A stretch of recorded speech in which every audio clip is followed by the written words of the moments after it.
And by the way, when I mean eliminating underage gambling, I'm not meaning eliminating bad parenting.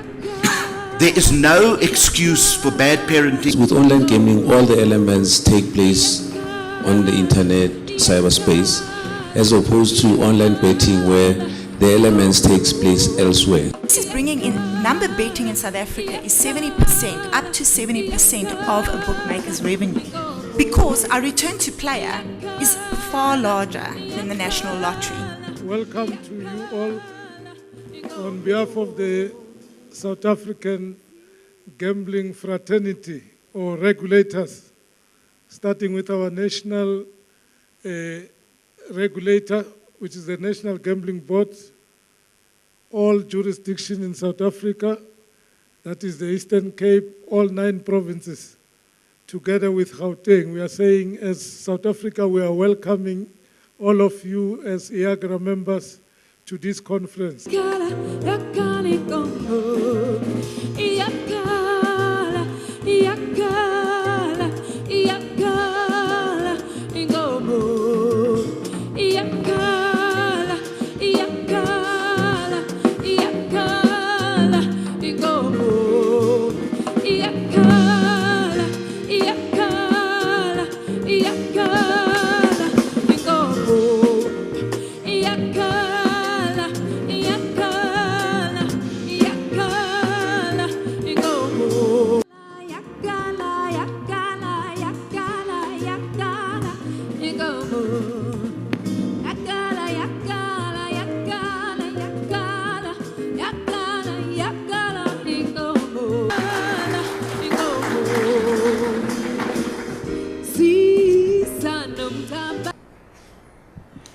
Good morning. It is my pleasure and honor and privilege to be here this morning to welcome everyone. This conference was put together by your board of directors and a number of committee members working together with the host jurisdictions, the GGB, and all of the South African provinces to bring this event to you. Now, back in 2011, we held our first conference as an independent organization in Cape Town, South Africa. And that was under the leadership of Mr. Sarobi Maja, who is Iagr patron and the first president of Iagr. Thank you very much, Mr. Dale Fugger, for the remarks that you made. May I also add, as he rightly pointed out, the first conference was held in Cape Town under my leadership, but I wasn't alone. May I also introduce the 2 veterans that I've seen here. Mr. Adre Velsenach, he is a veteran of this association. Mr. Atle Hammer, may you rise, sir. Let me invite the chair of the Gauteng Gambling Board, Mr. Zwane. Good morning, ladies and gentlemen, members of Iagr, and all industry players. I'm here to welcome you on behalf of the Gauteng Gambling Board, which is hosting this on behalf of all gambling boards in South Africa. That is the 9 provincial gambling boards, including the National Gambling Board. So we are hosting in Johannesburg, but hosting as South Africa. So this is the South African hosting, and it also represents the African hosting. Numbers that we have in terms of jurisdictions that are represented in this conference. It's very exciting. We have 18 jurisdictions from Africa. We have 16 jurisdictions from Europe, 14 from South America, 5 from Asia, Oceania, and the Caribbean. We have from North America about 18. So all in total, we have 69 jurisdictions attending this conference, representing the industry. Participate and contribute towards the theme, preparing a better tomorrow. You have to do it today. I wanted to understand where all the regulators, what they aim in, what they are trying to do, what they're trying to achieve, and let them know there is a technology today there that can allow you fair gaming with the solutions that are already existing. Yeah. My name is Dan Waugh. I'm a partner in a consultancy called Regulators Partners, which provides strategic advice for the gambling industry, both for regulators, operators, and other parties involved in the industry. I'm also chairman of a charity called Iagr, which provides youth education around the risks of gambling, particularly to teachers in Great Britain, to raise their awareness of the issues. So I'm going to talk a little bit this morning about some of the challenges facing gambling regulators as I see them. I'm going to start with some personal reflections on whether the current processes for regulatory recalibration are sufficiently agile to address a fast-changing industry. So the traditional way of regulating gambling was to hold a review, reset the legislation, and then enforce, come what may. Governments tend not to like to get their hands dirty with gambling regulation. It is messy, it is fiddly. I think it's fair to say that gambling in 2017 has its fair share of issues. I'm going to run through 4 areas which I think demonstrate the need for responsive and contemplative regulation. First, how is the internet changing your world? Whether yours is a prohibitionist jurisdiction or an open door or shades in between, online gambling will, I suspect, be forcing you to think long and hard. Second, I want to touch on the challenge to Reno model orthodoxy and how this may be changing the way that we perceive the role for regulators. Third, public health litigation in Australia and Canada and what that means both for operators and for regulators. And then finally, just a quick touch on some of the other stuff that's coming down the track. Let me take this opportunity to invite the MEC for Economic Development, Environment and Tourism of the Gauteng Province, Mr. Mahile. A good round of applause for him.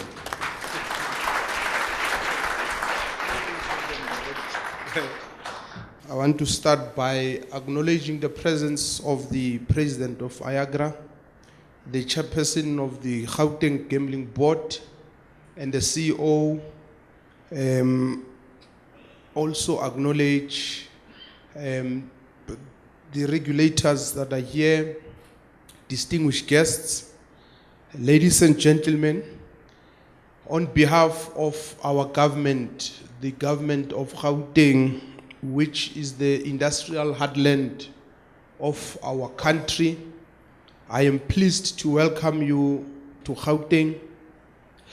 It fills me with a great sense of appreciation and pleasure to be with you this morning. I would like to thank Iagr leadership most sincerely for agreeing to organize this important conference in our province. Gauteng is a vibrant province with a rich history and numerous internationally recognized tourist attractions. The pre- and post-conference tours that I hope have been planned for you will highlight our rich political history, unique culture and arts, combined with the breathtaking natural beauty of our country. I urge you to visit Soweto, the melting pot of South African urban culture. Your visit to Soweto will undoubtedly underscore the role of Gauteng as one of the world's most popular tourist destinations. We hope this experience will provide a wonderful forum for our international guests to refresh their knowledge base, to explore the innovations much needed in the gambling industry. I want to encourage every delegate to take a little extra time to enjoy the spectacular and unique beauty of this province. Iagr plays an important role of facilitating information exchange, debate, and operational cooperation amongst gaming regulators. It is important for regulators to continue the close collaborations and networks in order to become better in what they do. This conference provides all of us with a golden opportunity to collaborate and share information about regulatory enforcement and supervision, technological developments within the gaming industry, illegal gambling, and social safeguards. The theme of this conference, as you all know, is recognizing tomorrow's challenges by acting today. It is a great honor and privilege to address you this morning. In terms of the outline, I would start looking at the impact of the change in punter profile on the ghost gaming revenue in South Africa. I'll look at the drivers of sports betting growth in the rest of the continent. We'll look at the smartphone adoption in Africa and the product improvements which drive this change in which underpin the change in the punter profile and how this impacts on the regulators. The gaming market in Africa, particularly South Africa, remains competitive. Gambling operators, in order to grab a slice of gaming leisure spend and remain relevant to their customer, continuously provide new products, innovations, and ideas in the delivery of games. As a result of these developments, the gambling landscape is rapidly changing for all stakeholders, whether you are a regulator, you're an operator, or a punter. The rapidly changing face of gambling activity leaves regulators with the unenviable task and a daunting task of ensuring that these developments occur within the framework of policy, legislation, and that they do not undermine regulatory objectives. It's a very important experience for us as a gambling regulator. We have brought together a number of regulators here, approximately 269 delegates from 69 jurisdictions. That means we have brought together a variety of brains and intellect contribution towards the body of knowledge of the gambling regulation.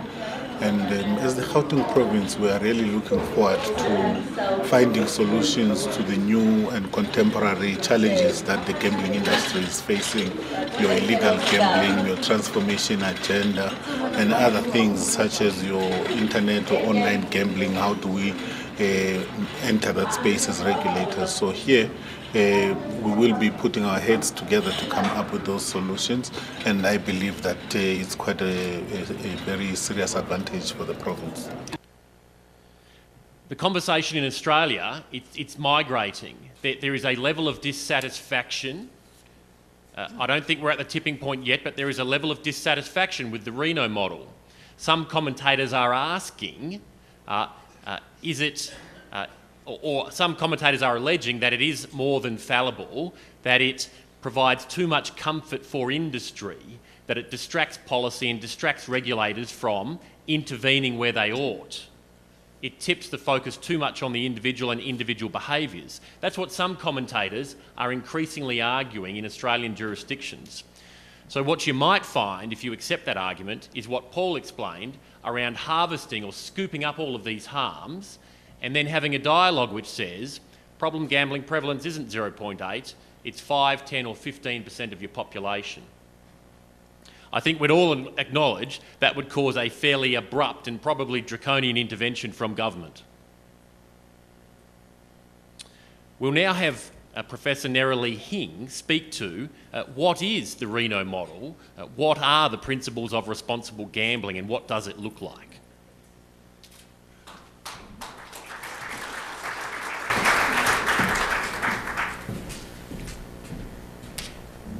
You know, back in the mid-1990s, there was just no such thing, really, as responsible gambling. So it was just not in the lexicon at all. So there was certainly awareness that some people become addicted to gambling, but problem gambling or pathological gambling, compulsive gambling as it tended to be called, was seen very much as a psychological disorder and an issue to be dealt with not by regulation, but by the medical profession. So, you know, people who had a gambling problem should go and see a psychologist or a psychiatrist and seek treatment.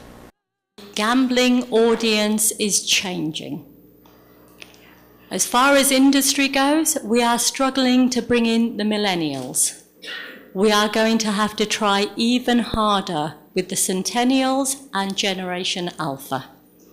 They have no interest in standing in front of a machine or screen and hitting spin. As a result of which, we've seen a lot more interest in other variants of gambling. We've seen fantasy sports turn into daily fantasy sports. We've seen things like skin betting, which comes from the world of gaming. We've seen things like esports. Now, esports is an absolute example of the gaming industry looking at what young people are doing and how they can slap gambling all over it. We have a generational gap in terms of gambling products. What that means is the gaming sector is going to jump on every new technology to try and find a product that engages the younger generation. Blockchain is one of those technologies we're all talking about. What this means for you as regulators, the gambling sector is going to start experimenting. Some are going to start exploiting. Mr. Adam Vaziri, ladies and gentlemen. Hello, everyone. Pleasure to be here today. It's a real honor to come and speak to over 100 regulators about blockchain. Blockchain is just a concept, and the concept comes in many different shapes and forms. And the result, the technology that results, comes in many shapes and forms. We talked about Bitcoin, we talked about Ethereum. There are countless other blockchains out there, countless other forms of that technology. So when we use the term blockchain, we are talking in very, very general terms. And I think that's the starting point. So yeah, just to give you a bit of context about me, then to give you a little bit of an overview of why we built a lottery on a blockchain. Why are we we spent over a year and a half on this particular project. It's the first of its kind in the world. What's the rationale behind this? Not just to do something, fancy and fun and new. It's to do something really that solves a problem, in our view. And then to announce a prize. So some of you were at our booth earlier, may have purchased a ticket using our system. We're going to announce a prize. Because I believe that blockchain, there's no point really talking too much about it. The real players in the industry have already built something, so you should be able to play with it and interact with it. Kati Wakobo.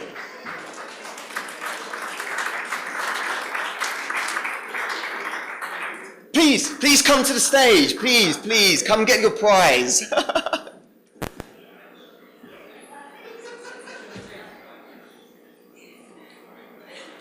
Unfortunately, I can't give you $1 million. No, yeah. They wouldn't allow us to do a real lottery, but we can give you chocolates.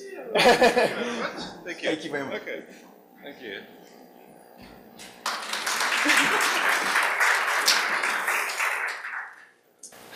And then, John Stark.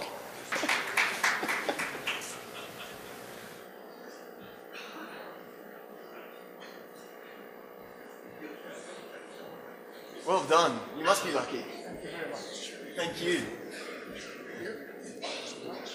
Thanks a lot.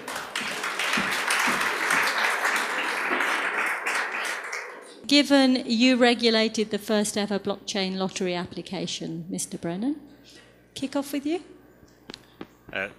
Thank you. Can you hear me? Yeah. So no pressure, Tina. Thank you. I'm Steve Brennan. I'm from the Isle of Man Gambling Supervision Commission. And yes, we are the regulator for Quanta, and I think Adam made the point very early on. This was not a normal application. We were talking to him for a very, very long time, and that conversation was primarily about us as the regulator understanding the technology that was being presented to us, and the game that was being played on that technology. And I think I won't be alone in the room when I say that we regulators are a little bit behind. I think practically everybody who's spoken yesterday and this morning has mentioned that the regulators are often playing catch up, and that's absolutely true. But we did spend an awful lot of time trying to understand the model that was being presented to us. It was a different model. We had to look at it ever so slightly differently. But at the end, we did get through that process. Regarding blockchain itself, it'll be a brave person to predict whether it's a fad or here to stay, so I'm not going to. At the moment it is here. We are seeing a lot of interest in blockchain technology. And it does appear that the use of it is pretty much limitless, and it's probably only our imaginations that are going to restrict it. Mark DeAndrea from the UK Gambling Commission. I have a technical background and am quite enthusiastic about the future of blockchain, what it can do.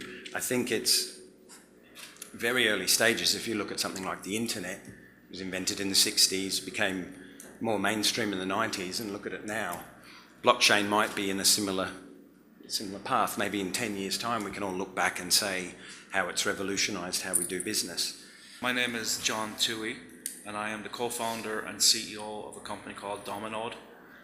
And we are building a platform leveraging blockchain technologies for professional digital identity management for people and companies who are involved in highly regulated industries, real money gaming obviously being one of them, but also industries such as nuclear power, manufacturing and delivery of pharmaceuticals, government-based agencies. So our platform provides a very safe, very secure, scalable means of people creating a proven digital identity that can be used to remove some of the friction in the licensing processes and then sharing some of that data between multiple regulators. As far as the blockchain goes, I'm building a company leveraging their technology, so I am a big fan of blockchain. It solves a lot of real-world problems that I've had in the past building distributed systems. I'm not a huge fan of cryptocurrencies.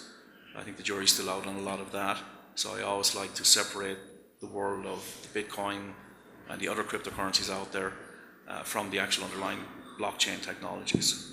My name is Joseph Kushkiri. I'm the chairman of the Malta Gaming Authority. On blockchain, my thoughts are that just like any new technology, and in this case it's I would say what I call a disruptive innovation, with it brings challenges and opportunities. And as an optimist, as the I look at the opportunity side of things more than the negative or the challenges. First of all, I think from our perspective as the Maltese gaming regulator, we are actively looking and studying cryptocurrencies and also blockchain technologies. We are seeing over recent months demands from the industry to use cryptocurrencies, but also to start actually using blockchain technology in the way they operate. The benefits of being president are that it's a great group, and I'm just thrilled and honored to have been asked to selected to lead the organization, and it's the opportunity to put a program together and service the members and meet their needs fulfills me greatly, and I think it's a great opportunity, and like I say, very pleased to have been asked to remain on as president this year. Expectations were met and exceeded. South Africa did a great job. All the provinces worked together. Gauteng Gambling Board were great hosts. Couldn't have asked for anything better. From day one, from the golf tournament through to the gala dinner, and even today, it's just been wonderful. The Iagr conference 2017 was very informative. Beautiful. I think it was properly organized, and the selection of subjects was very good. We have demonstrated to the world that South Africa and Africa can do a greater work. The conference was great. I've learned a lot. I've gained a lot. It has been great. It has been such a pleasure. I always enjoy coming back to Africa, and you're great hosts here. And the conference itself has been a very professional, very relevant, interesting experience. So both the professional side of things, but also the more leisure part of of the conference. It's been a